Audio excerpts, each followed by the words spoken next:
God is saying to you today, my child, I see your pain. I see the silent battles you have been fighting. I saw the tears you cried when no one else noticed. Even the prayers you whispered in the quiet moments, I heard every one of them.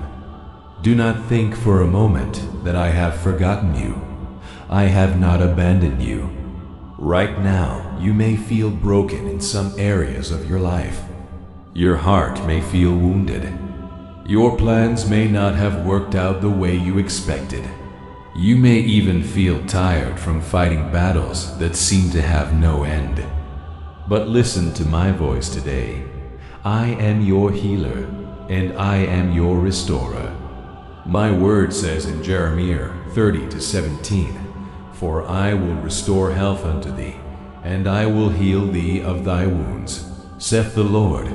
The wounds that people cannot see, I see them. The pain you tried to hide, the disappointment you carried in your heart, and the broken places in your life, I am able to restore them completely.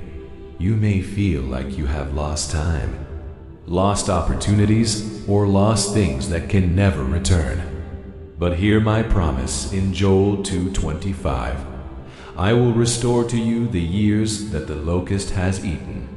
The years you thought were wasted are not wasted in my hands. The doors that closed and the seasons that felt empty, I have the power to restore them. When life knocked you down, I was still with you. When you felt alone, I was still working behind the scenes. My word reminds you in Psalm 147:3. He heals the brokenhearted and binds up their wounds.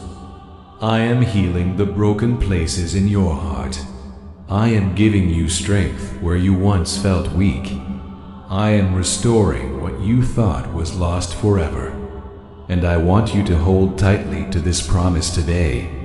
In Isaiah 61:7, I say, Instead of your shame you shall have double honor, and instead of confusion they shall rejoice in their portion. Where you once experienced loss, I am preparing double honor. Where you felt shame, I will give you restoration. Where you felt confusion, I will bring peace. So lift your head, my child. Your story is not over. The pain you experienced will not be the final chapter of your life. I am bringing healing to your heart, restoration to your life, and peace to your soul. Your joy will return. Your strength will return. Your testimony will come. And when everything I have promised is fulfilled, people will look at your life and say, only God could have done this. If this message speaks to your heart today, share it with someone who needs healing and restoration. You never know who needs to hear my voice today.